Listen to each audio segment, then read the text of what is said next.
भूत प्रेत को लेकर तमाम बातें, तमाम कहानियां बहुत सारी आपने सुनी भी। आज की कहानी कोरोना काल की कहानी है।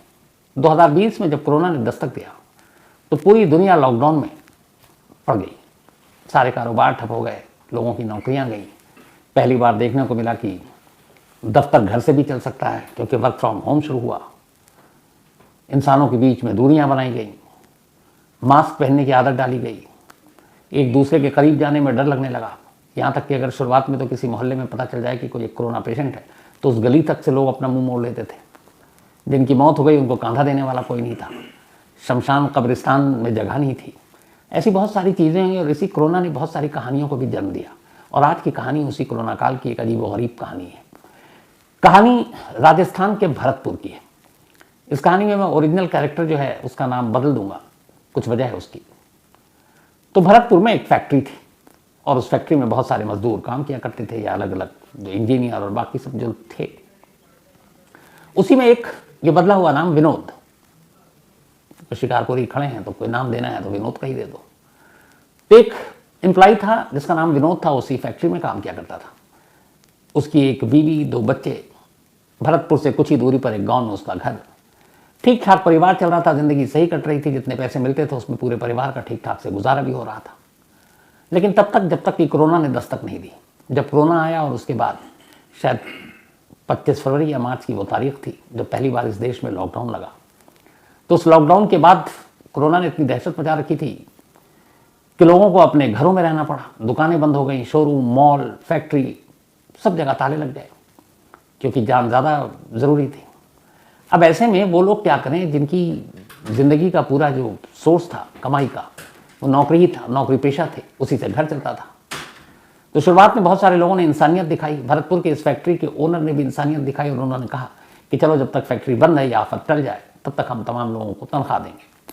उन्हें भी उस वक्त तक अंदाज़ा नहीं था कि लॉकडाउन कितना लंबा खींचेगा। उन्हें लगा 2-4 महीने की बात है, इतना तो हम लोग झेल लेंगे, थोड़े बहुत कम करके पैसा दे देंगे। तो फैक्ट्री बंद हो गई। मजदूरों से कहा गया कि सरकार का आदेश है, लॉकडाउन है, आप लोग अपने अपने घर रहो, लेकिन हम कोशिश करेंगे हर एक मुलाजिम को उसका जो भी पैसा है वो दे सकें। उन्होंने 2-4 महीने वादे के हिसाब से दिए भी, लेकिन इधर कोरोना बढ़ता जा रहा है, उम्मीद कुछ है नहीं लॉकडाउन खुलने की। अब मालिक भी इतने पैसे कहाँ से दे। तो 3-4 महीने के बाद वो पैसे देने का सिलसिला भी बंद हो गया। लोग घरों में कैद थे, कहीं काम नहीं कर सकते थे। जिनके पास और कोई जरिया नहीं था आमदनी का, वो क्या करते, कहाँ जाते। कुछ दिनों तक उधार से चला, किसी से मांग कर, कुछ रिश्तेदारों ने मदद कर दी, किसी और ने। ये लाखों परिवार का हिस्सा है। तो उन्हीं लाखों परिवार में से ये विनोद का परिवार भी उसी चीज़ों से जूझ रहा था। जैसे तैसे करके कोरोना काल काट लिया विनोद के परिवार ने। कोरोना ने धीरे धीरे अपना कहर कम किया। इसके बाद सरकार के आदेश पर अब जिंदगी ढर्रे पर आई। कल कारखाने, दुकानें, मॉल, सिनेमा हॉल सब खुलने शुरू हो गए। तो इसी में भरतपुर की ये फैक्ट्री भी खुल गई। जब फैक्ट्री खुली तो सभी मुलाजिम काम पर लौटे, राहत की सांस ली। विनोद भी काम पर लौटा।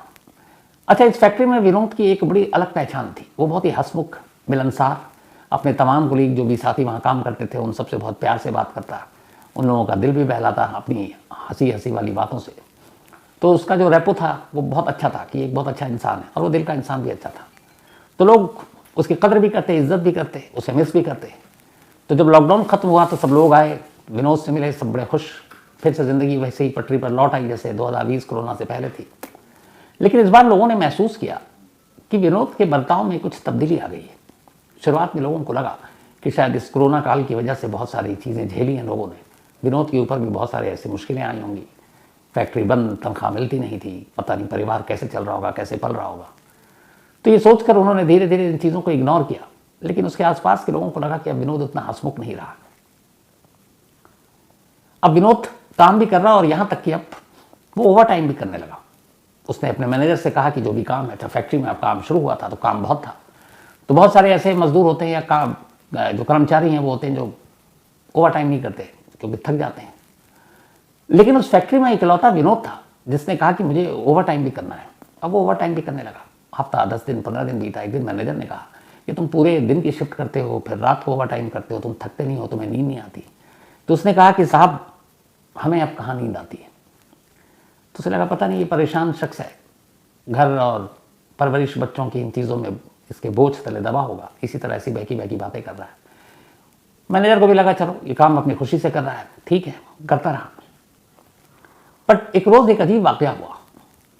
जो फैक्ट्री का गार्ड था, चूंकि नाइट में दिन के मुकाबले कम लोग काम गया करते थे, तो जो कुर्सी या जिस जगह पर ये बैठकर काम किया करता था विनोद, वो गार्ड रात को किसी काम से अंदर गया। जब अंदर गया तो उसने देखा कि कुर्सी पर एक बहुत ही लंबा चौड़ा कोई शख्स लेटा हुआ और अजीब सा लग रहा।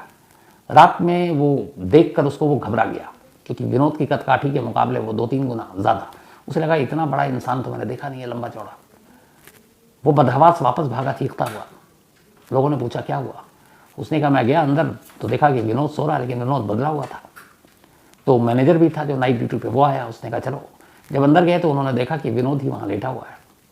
मैनेजर ने गार्ड को डांटा कि तुम इस तरह से अफवाहें फैला रहे हो, झूठी बातें कर रहे हो। अब गार्ड को लगा कि मैंने तो सच में वही देखा था, लेकिन अब सीन बदल चुका है। उसने कुछ कहा नहीं। धीरे धीरे वक्त बीता। पूरे 1 महीने गुजर गए वापसी पर नौकरी करते हुए विनोद को। ठीक 1 महीने के बाद अब सैलरी मिलनी थी और विनोद का ओवर टाइम भी था, लेकिन 7 तारीख को ये सैलरी मिलनी थी, 7th उस मंथ के पहले वीक में। 7 तक विनोद ने काम किया, 6 तक, 6 की नाइट तक, और 7 को विनोद चला गया। अब अगले दिन आया नहीं, तो ये लगा कि वहाँ के मैनेजर और बाकी लोगों को, उसने लगातार दिन रात काम किया, ओवर टाइम काम किया है, तो शायद थका हुआ नहीं आया। लेकिन उन्हें बड़ी अजीब बात ये लगी कि वो अपनी तनख्वाह लिए हुए बिना ही चला गया, सैलरी ली ही नहीं और वो चला गया। तो उन्हें लगा कुछ ज़रूरी काम आ गया होगा गाँव से। अगले दिन भी नहीं आया। 8, 9, 10 बीतता गया, विनोद की कोई खबर नहीं। अब उसे ज्वाइन भी करना है, क्योंकि उसके हिस्से का काम उसे करना है। तो मैनेजर से बात ओनर तक पहुंची कि वो बिना बताए हुए गायब है, और ऊपर से ये है कि उसने अपनी सैलरी भी नहीं ली। अब लोगों को लगा कि कहीं विनोद के साथ कुछ हो तो नहीं गया, क्योंकि ऐसा कभी इससे पहले हुआ नहीं कि उसने अपनी तनख्वाह नहीं ली, और यूं ही बिना बताए हुए भी कभी वो गायब नहीं हुआ, छुट्टी लेकर गया। तो इस बार ऐसा क्यों हुआ? इधर उधर विनोद के जो तमाम जानकार थे उनसे पहले पूछताछ की गई। फिर लास्ट में ये था कि विनोद के घर का पता था। तो मालिक ने ये कहा अपने मैनेजर से कि तुम विनोद के 1 महीने की जो पूरी सैलरी है, जो उसने ओवर टाइम के साथ कमाया है, उसके करीब 50,000 रुपये अराउंड बनते थे। उन्होंने कहा ये 50,000 ले जाकर विनोद को दे दो और पूछो कि वो कहाँ है, क्यों नहीं आ रहा है। उसने बिना बताए हुए, नाराज़ भी हुआ कि बिना बताए हुए गायब है। तो मैनेजर ने कहा ठीक है। अगले दिन मैनेजर अपने एक और साथी को लेकर विनोद के गांव पहुंचता है। वहाँ पूछते पूछते वो विनोद के घर तक पहुंचता है। जब घर पर पहुंचता है तो देखता है कि वहाँ एक महिला है, 2 बच्चे। तो जाकर पूछता है कि विनोद कहाँ है। तो पत्नी उसकी तरफ देखती है। वो दोबारा पूछता है तो पत्नी कहती है कि वो तो अब है नहीं, वो तो रहे नहीं। तो कहता नहीं वो, लेकिन कहाँ गए? घर पे नहीं है, कहीं और गए। अगली लाइन जो पत्नी ने कही उसे सुनकर मैनेजर के पैरों तले की जमीन खिसक गई। उस महिला ने कहा कि जी मेरे पति विनोद को मरे हुए 3 महीने हो गए। कोरोना जब खत्म होने वाला था, अब लगा सब कुछ ठीक होगा, तभी विनोद को कोरोना हो गया, और उस कोरोना के बाद उसे अस्पताल में पहुंचाया गया, लेकिन उसे बचाया नहीं जा सका, और कोरोना की वजह से विनोद ने दम तोड़ दिया, और इसी गांव में उसका अंतिम संस्कार किया गया। तब कोरोना की मौत को लेकर इतना छुआछूत नहीं था, लोग भी थे, गांव वाले भी आए थे, क्योंकि कोरोना बहुत कम हो गया था। लेकिन उस कम कोरोना में भी बहुत सारे लोगों की जान जा रही थी। मैनेजर ने कहा कि आप क्या बात कर रही हैं भाभी जी, अभी हफ्ता भर पहले तक तो विनोद हमारे यहाँ काम कर रहा था, बाकायदा उसने ओवर टाइम किया। पत्नी ने कहा कि आपको कोई गलतफहमी हुई है, विनोद के जैसा कोई दिखने वाले ने काम किया होगा। उसने कहा, बोला कि मैं कई साल से उसी फैक्ट्री में मैनेजर हूँ, और मेरी विनोद से बहुत अच्छी बोलचाल है, हंसी मजाक भी है, मैं धोखा नहीं खा सकता। मैं उसकी आवाज़ भी पहचानता हूँ, उसके अंदाज भी पहचानता हूँ, उसका चेहरा भी जानता हूँ, तो मैं कैसे धोखा खा सकता हूँ। और मैंने इस 1 महीने के अंदर उससे कई बार बात भी की। मैंने ये भी बात की कि ओवर टाइम है, तुम इतना ओवर टाइम क्यों कर रहे हो। उसने कहा कि मैंने ये भी पूछा था कि तुम्हें नींद नहीं आती। उसने कहा मुझे नींद नहीं आती, और आप कह रही हैं कि उसकी डेथ हो गई है। तो बोले आप मान नहीं रहे तो मैं क्या करूँ, बाकी लोगों से पूछिए। अब उसने बच्चों से सबसे पूछना शुरू किया, क्योंकि मैनेजर मानने को तैयार नहीं था, और जो उसके साथ था वो भी मानने को तैयार नहीं, क्योंकि हफ्ता भर पहले तक तो वो उसके साथ था और 1 महीने लगातार नौकरी की। कुछ और लोग आए, उन्होंने मैनेजर को बताया, साहब 3 महीने पहले की बात है जब विनोद की डेथ हो चुकी थी कोरोना की वजह से। जब हर एक को उसने खंगाल लिया, तब मैनेजर को लगा कि ये लोग सच बोल रहे हैं, लेकिन उसको समझ में नहीं आ रहा था कि जो उसने देखा वो कैसे गलत हो सकता है। खैर और कोई रास्ता था नहीं। बदहवास मैनेजर कहता है मुझे यकीन नहीं है, लेकिन फिर भी आप लोग कहते हैं तो मान लेता हूँ। फिर उसने जेब में हाथ डाला, एक लिफाफा निकाला और बीवी की तरफ दिया। बीवी ने कहा ये क्या है। उसने कहा आप कह रही कि 3 महीने पहले मर चुका है, लेकिन हमारी कंपनी या फैक्ट्री के रिकॉर्ड में उसने पूरे 1 महीने तक नौकरी की है, न सिर्फ नौकरी की बल्कि ओवर टाइम किया है और उसका अटेंडेंस भी है। तो उसका जो मेहनताना है, उसकी जो सैलरी है, वो ओवर टाइम जोड़कर 50,000 रुपीज़ बनता है, 50,000।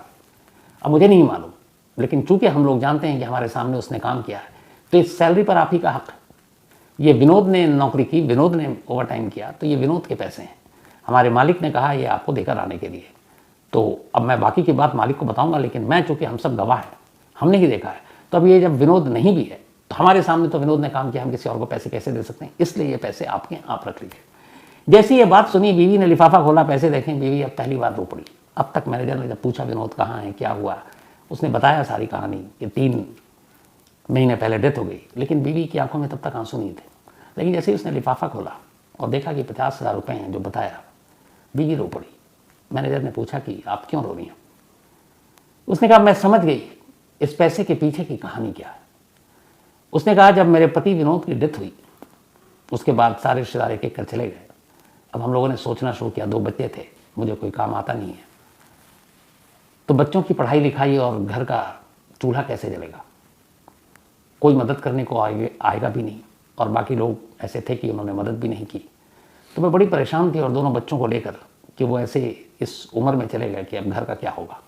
तो मैं एक दिन अपने बच्चों से रोते हुए ये बात कह रही थी कि अगर कोई हमारी मदद कर देता और हमें 40-50,000 रुपये दे देता, तो हम इसी घर के बाहर एक छोटी सी दुकान खोल लेते और उस दुकान से हमारा घर चल जाता।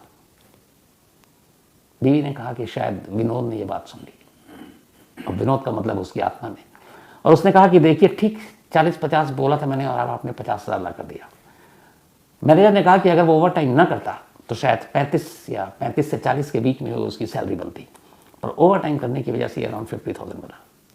अब मैनेजर को ये बात समझ आई, वापस गया, उसने मालिक को सारी कहानी बताई। फैक्ट्री में कोई ये मानने को तैयार ही नहीं था कि विनोद पिछले 30 दिन से यहाँ काम नहीं कर रहा था। लेकिन जब उसकी पत्नी की कहानी सुनी, तब लोगों को यकीन हुआ, और हर एक ने माना कि वो विनोद की आत्मा थी जो पिछले 30 दिनों से यहाँ काम कर रही थी, सिर्फ इसलिए कि वो उतने पैसे कमा सके जो अपनी बीवी को दे सके, और बीवी उससे एक दुकान खोल सके जिससे वो और उसके बच्चे पल सकें। तो एक पति जो मर गया फिर भी अपने परिवार के लिए इतना सोचा, किया, और फिर जो ख्वाहिश थी बीवी को, उसको पूरा किया। तो आज की कहानी में इतना ही। इस कहानी पे अपनी राय जरूर दीजिएगा।